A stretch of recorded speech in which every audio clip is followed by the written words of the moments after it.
Et nous te bénissons, Seigneur. Amen. Je bénis le Seigneur. Alléluia. Pour ce merveilleux séminaire.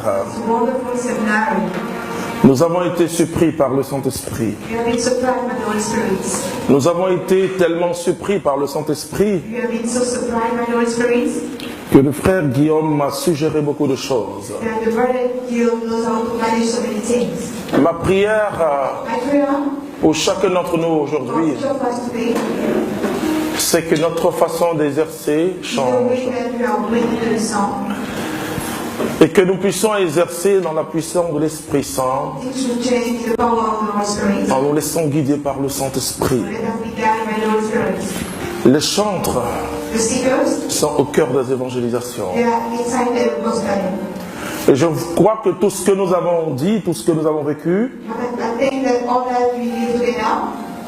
et nous allons faire sortir un grand document à considérer les chantres. Au même titre qu'on considère les prédicateurs. C'est très important, frères et sœurs. Parce que le diable sait que l'unité des choristes dans une paroisse est une force. Il y a les cœurs d'évangélisation. Regardez, frères et sœurs. On ne sait pas qui sera lead. Il y a des jalousies. Alors qu'il s'agit d'un exercice de charisme. Et nous allons comprendre cela. C'est clair, frères et sœurs. J'ai dit que le ministère des chantres, c'est un ministère très important. Vous voyez, la Bible dit « Soyez saints comme Dieu est saint ». La première partie de la sainteté, c'est souvent une sainteté morale. Je ne prends plus la drogue, je ne cherche plus femme, je ne cherche plus le mari des gens, je me range. Et je dis toujours, ça c'est la première partie de la sainteté. Normalement, elle est très facile. Laissez-moi vous dire, faites très attention. Quand Dieu veut faire quelque chose avec vous, le diable fait autre chose avec vous. Gardez votre esprit, votre âme et votre cœur dans la pureté du royaume de Dieu. Si vous êtes renversé par imprudence, relevez-vous. Relevez-vous. L'évangile, ce n'est pas la morale.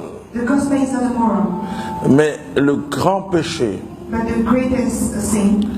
il n'y a pas longtemps, le Saint-Esprit m'a révélé quelque chose.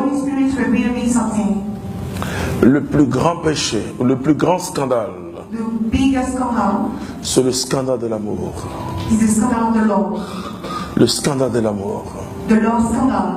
Ce n'est pas quand quelqu'un a dérapé sexuellement, c'est grave, mais il faut prier pour qu'il se relève. Et je dis souvent aux gens qu'avec l'éducation, la personne peut se relever. On n'a même pas besoin de prier pour elle. Il suffit de lui dire d'être prudente, seulement elle peut se relever. Mais là où le diable joue, c'est le scandale de l'amour. Quand vous lisez Luc chapitre 17, à partir du verset 1 jusqu'au verset 5-6, vous allez voir que Jésus dit que il est écrit que qu'il aura des scandales. Enfin, il dit il y aura toujours des scandales parmi les hommes. Mais malheur à celui par qui ce scandale vient. Mais quand vous lisez après les autres, vous voyez que Jésus parle du pardon. Est-ce que vous savez qu'un chrétien qui ne pardonne pas, c'est un scandale? Même Jésus de Nazareth, qui avait pour mission d'ôter le péché du monde en donnant la formule de notre Père. Il le dit d'une manière naturelle. Il dit, pardonne nos offenses, comme nous pardonnons aussi à ceux qui nous ont offensés. Parce que pour Dieu, C'est naturel qu'on pardonne. En tant qu'enfant de lumière, en tant que fruit de la miséricorde de Dieu. Donc quand tu n'arrives pas à pardonner, c'est un scandale. Et je ne sais pas, frères et sœurs, ma toute petite expérience, oh, je vais vous expliquer des choses. Il y avait une sœur qui avait été maladroite. C'était en 93. Elle avait été très maladroite. Et je vous dis qu'elle avait chuté. Maladroite.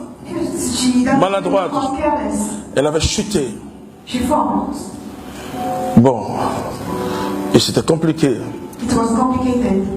La grâce, je donne déjà la conclusion, c'est que le monsieur l'a mariée après.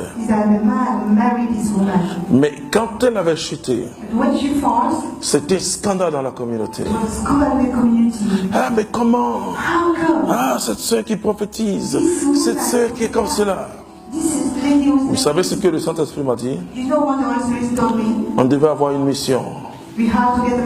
Une mission, je me souviens comme c'était aujourd'hui, à Atiekwa. Et le Saint-Esprit m'a dit, mets-la dans l'équipe. J'ai obéi. Et quand on me donne la liste du noyau qui devait conduire l'équipe, oh, l'hystérie totale.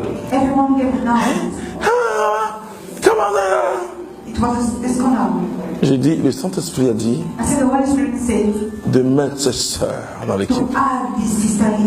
Mes frères et sœurs, la façon dont Dieu a utilisé la sœur dans les prophéties scanners a fermé la bouche à la communauté pour toujours. Qui tu es pour juger ton frère? C'est très important. J'ai vu des chœurs aussi où on dit non, lui, lui là, il ne peut plus chanter. Non, c'est pas comme cela. Il faut l'aider à grandir et à sortir. Maintenant, celui dit, je vais rester là. La seule chose, parce que Jésus a dit, il ne te condamne plus, moi non plus, mais va, ne recommence plus. Je dis toujours aux chrétiens, et je vous dis, si vous n'aimez pas Jésus, il n'y a pas de problème. Vous chutez, puis vous chantez, oui, comme si rien n'était. Mais quand vous aimez Jésus, c'est compliqué. Même après la confession, je vois des gens qui s'accusent toujours. Donc pourquoi souffrir? Pourquoi souffrir bêtement? Alors, ceux qui ont quelques problèmes, hein, vous savez, si vous ne pouvez pas résister à la chair, vous allez régner Jésus. Quand il aura le couteau devant vous, pour dire, renonce à Jésus. Oui. Alléluia. Mais le scandale, c'est le manque d'amour. Ce sont les forteresses qui doivent tomber. Parce que pendant que je chante, pendant que tu es à côté de moi, on chante. Nos cœurs doivent être unis pour que la puissance de Dieu agisse. Et donc, quelqu'un a pris quelque chose qui ne confessait pas le nom de Dieu. Et à cause de cette personne,